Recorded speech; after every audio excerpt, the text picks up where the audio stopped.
Good evening. This is Business Today on ChannelEye, the program where we talk about business and entrepreneurship in Sri Lanka. Keep tuning into today's episode as well whilst we discuss business today. On today's episode, we have with us the Senior Service Engineer of Microcars Limited. And to know more about who this individual is, let's have a look at the character profile.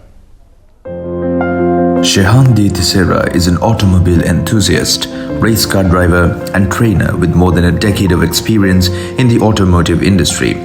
His expertise includes sales, marketing and after-sales in the automobile sector and is presently the Senior Service Engineer of Microcars Limited. Being educated at Malayadeva College, Kurunegala and in possession of a BSc in Business Management, Shehan has management experience in the fields of communication, insurance and decided to settle down in a career in the automotive industry to keep his passion alive. As the Honorary Secretary of Sri Lanka Automobile Sports, which is the governing body for motorsports in Sri Lanka, he is an active race car competitor and mainly drives Formula cars, having a wealth of experience in officiating race meets in Sri Lanka. Shehan is qualified as an FIA certified driver trainer and has trained youngsters in Formula racing in Sri Lanka. Presently responsible for the total after-sales operations of Microcars Limited, his focus is electric cars. Mr. Shehan, good evening and welcome to the program. Good evening and thank you for having me at the ChannelEye studios. Okay, let's start off with a bit of an introduction about Microcars. Yes, Microcars is actually, we are about 28 years old, and we have been specializing in automobile assembly. The main character would say we are the first company, Microcars is the first company to be headed by an automobile engineer himself, who's our chairman, Dr. Lawrence Pereira. And we designed and built the first car in Sri Lanka, which we got patent rights as well. And we have sold over 50 units of that particular car. So coming back, going from there, we have been representing a lot of brands in automobile industry like SsangYong, Geely, and MG, now presently MG, and even Chinese brands like Joylong. We also represented heavy vehicle brands like Yutong, Renault in that industry also. Our company has a versatile range of models, and we have a fully fledged manufacturing factory in Polgahavala, and we are now in the process of assembling in Sri Lanka also. Okay. Now today's main topic of discussion is electric vehicles and about the industry. Tell us a bit about the EV industry in Sri Lanka. Okay, EV is very new to us, very new to the Sri Lankan market. But having said that, Microcars, we initially put together or we assembled electric car 8 years back. But however much there was not much. It was not much of a demand. Nobody thought that electric cars will come into so much of need and play. But if you look at the other brands, there were smaller cars which were imported, reconditioned in the electric. But all of the electric cars were used as a second car in a family. A second car to do your shopping, just to get your kids to school and so on. But with this power crisis and this fuel crisis and everything, the demand for electric cars and people started looking for electric cars and seeing the possibility of how. So in 2018, I would say 2019 early, we as in Microcars, we imported MGs. We got our MG dealership, and we imported and sold over 70 electric cars. That is way before this power crisis came on. Nobody thought about this. So even at that time, when we were selling it, it was MG SUV, fully fledged, full option SUV. Even at that time, when we were marketing and selling it, the customers who came and bought it used it as the second car. So that particular vehicle had a range of about 334 kilometers. Now the main, the distinct advantage we had is that we were the first franchise to offer a warranty on an electric vehicle, because majority of the cars which came in before were reconditioned used vehicles in Japan, which did not carry a warranty on the battery. So the main advantage we had as a franchise was that our manufacturer gave a 8-year or 150,000 kilometer warranty which was the key selling point for electric car, because all the electric users were concerned about the cost of the battery, cost of the battery management system, and in case there is a problem with the battery, what do we do? Those are the questions in this EV market. So now the present situation is that the market is hungry for EV. They are looking for EV because of the cost of the fuel and limitations on fuel. So but unfortunately, due to these import restrictions, there is a little setback. However, it's with this new permit scheme, it's on offer.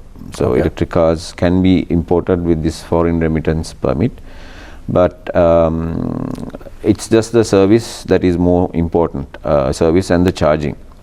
We'll go on to that, talk about it that in the later in the segment. Okay. And what are some of the challenges when transitioning from conventional vehicles to electric vehicles? Well, one thing is the market. We as Sri Lankans are used to petrol and diesel, and the availability of fuel stations island-wide. Maybe every 10 kilometers, every 20 kilometers, we find a fuel station. So you go from Jaffna to Colombo or Galle to Colombo. There are fuel stations on the way. You can pump wherever you want. But when it comes to EV, that facility is not there. The charging facility is not there because Sri Lanka is still new to the EV industry or the EV cars. So any EV vehicle will be equipped with a charger, a slow charger or a home charger. So you can set it up at home and you can have that particular range on a full charge. But for example, if you need to go on vacation or go on a long business trip, then there is a setback because the non-availability of charging stations. Of course, there are private networks where they have introduced level 2 charge. We call the level 2 charger because it's a relatively slow charger, but not as slow as the home charge. Okay. So you can go. A majority of the districts have at least one electric charger, but the time taken and the time taken to charge is a little more than a normal. So of course the Ceylon Electricity Board has a few DC fast chargers. We call direct current fast chargers. Those can charge a vehicle up to 80% of the battery capacity within about 20 to 30 minutes. Okay. So those are also limited now because I understand they have DC centers in Dambulla, in Anuradhapura, Kandy and Norelia. So those are the key destinations, I would say, where people will travel.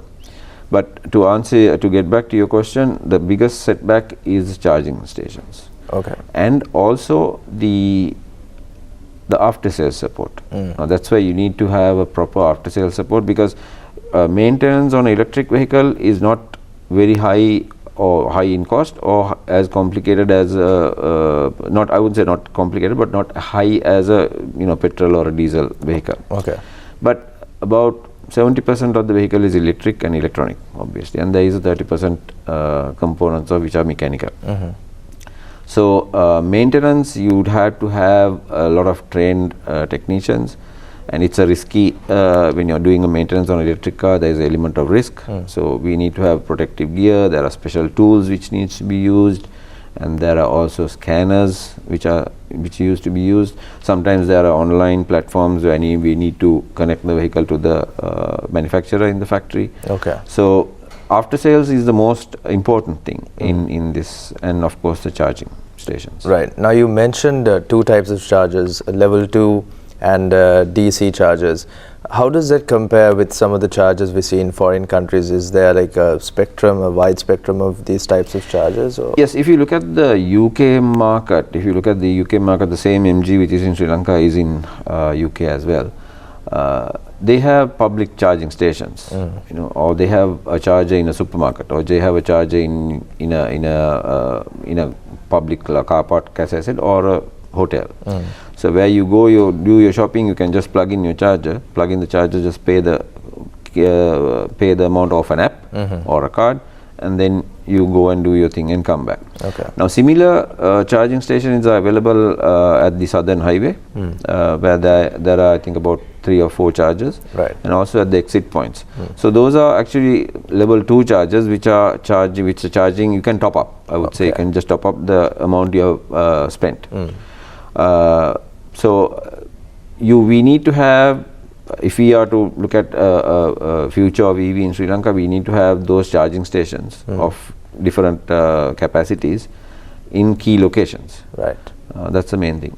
Okay, and I believe there are some major shopping outlets and malls which have some of these chargers as well. Yes, that's right. Even us, we ourselves have installed in our branch network and our dealer network. We have island-wide dealer network. So we have installed level 2 chargers for our MG customers, where they can go and have a coffee and just charge it for about 1 hour, where you can load up to about 70 to 80 kilometers within about 45 minutes. Right, okay. Now we can see that different car manufacturers are coming up with their own versions of their electric vehicles, and well, the next one seems to have better technology than the last. What would you say is the future of electric vehicles? What's next? Range is the question. Everybody has the question of range. So all the EV manufacturers are concentrating on the range and of course the comfort of the car and features. Mainly is the range. They give priority for the range. Now if you look at the first generation of the electric cars, the smaller cars which came in, they had a range of about 180 kilometers.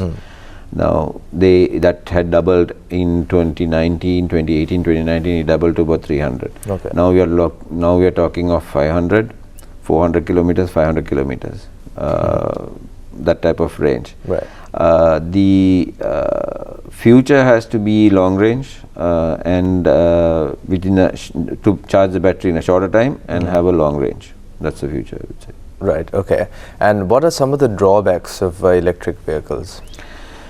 Well, I wouldn't say there are huge drawbacks if you compare with petrol and gasoline. It's actually a very cost-effective, obviously cost-effective matter. But the charging and if you look at Sri Lankan market, the electricity tariffs, which are it's a drawback. I would say the market will come to say how much is my electricity bill going to cost if I charge my car. So that is a drawback, but we have to come up with solar power solutions where we have solar power, dedicated solar powers with a battery backup, where it will be independent of the grid. Right. If you're looking at Sri Lankan market, the biggest issue is we are using fuel for our fossil power. So we need to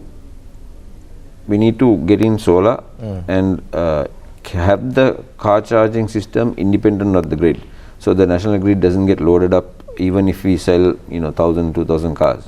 So in a neighborhood, if you have about say 10 cars and if you all 10 are plugged in, obviously there's going to be a issue with the grid. There's going to be a load because the power grid is not used to or not designed for that. Right. But the electricity board now has come up with a separate tariff rate for electric cars. It's called time of use, which is very good. So they have given a certain amount of time slots where you can charge the car. Okay. And that is billed separately. It's not connected to your main electricity bill at the home. Right. But if you have a sophisticated solar system or a reasonable solar system, you're laughing because you're not spending money at all. Right. Okay. On them.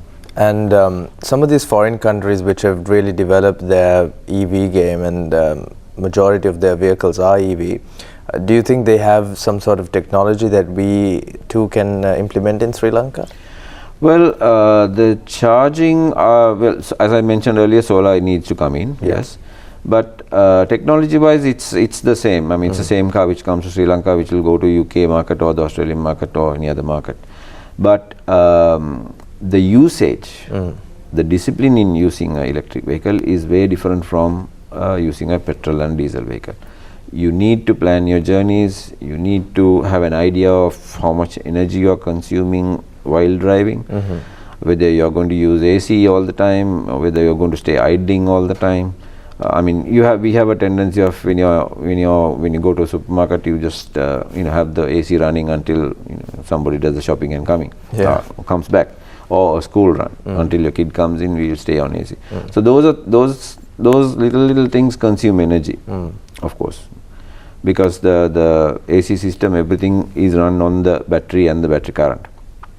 So even driving habits, driving techniques will need to change. You will need to change your method of driving, because the vehicle is, any electric vehicle compared to a gasoline or a diesel vehicle, has a lot of torque, has a lot of speed. It has sports modes, it has normal driving modes. So you need to have a mixture between them, and you need to just set the mode properly, set the air condition temperature properly, so that you balance the energy consumption. And you have to constantly view how much energy you're wasting or not wasting, and how much energy you're consuming while driving, if you are new to EV guy. So it'll take some time, and then once you get used to it, yes. Main thing is you need to plan your journeys. Okay. And do you see a possibility of having public transportation vehicles which can be electric? Definitely. One of Micro's vision is to bring in small electric cars, which are affordable, which can come into the taxi market, which is very good. Because if you have a vehicle with we are actually prototyping 2 types of vehicles at the moment, 2 cars at the moment, which are relatively smaller ones, which have the range of about 350 plus kilometers, so on a single charge. So those cars can be used as easily as cabs in a cab service or taxi service. Getting into the next industry, I would say we are also having options on models like the MG5, which we are launching very soon, which is a station wagon car, which is ideal for tourism. Right. Because there is a lot of luggage space, a lot of room, and it's a station wagon, and so those kind of options, and there are various SUVs are there are various options. Having said that, even public transport, you get buses. Right. But it's just that, once again, as I said, you need to have the charging stations, fast charging stations installed in such a manner that there is no interruption. Right. Okay. And there are some vehicles, I believe, which utilize the use of solar power to charge the vehicle as well. How much do you think that technology has evolved? It needs to be, actually there are dedicated solar charging systems for EV vehicles. To explain in a very simple manner, you have the solar panel installed on your roof or even in a garage, and that solar panel will generate, if you look at Sri Lanka, we have 365 days of sun. Yeah. So that can charge through an inverter into the auxiliary battery, and then when the car comes in the evening, we just put the connect the battery onto the car. It's like a power bank. So it's independent of the grid, as I said earlier. Okay. So those kind of technology is available, but when it comes to Sri Lanka, we need to look at promoting that solar power systems and giving benefits to the customers or to the public who are investing in solar. Right. And especially electric cars, we need to have a separate duty structure, give a benefit to the electric car user. Okay. And how does the gear system vary in electric vehicles? Well, it's automatic. It's very simple. We have a drive, neutral, and a reverse. That's about all. Okay. And it has the battery. Normally, usually the electric cars, the battery is under the seats, in a safely installed. And then there is a motor, drive motor, a battery management system, which manages the battery and the vehicle. And so the gearbox, there is no conventional gearbox, but there is a little gearbox which controls the torque amount that you need. Say, for example, if you're going uphill, it'll just switch and keep it on that particular gear. Right. So it's not as sophisticated and it's not as big as a conventional gearbox, automatic gearbox. But it works on your throttle, how much of throttle you give and how much of speed you're carrying. Okay. Now, when it comes to traveling, especially in Sri Lanka, there's different sorts of terrain, and like you mentioned, the electric car can change its torque to adjust accordingly. Do you think that poses a bit of a challenge?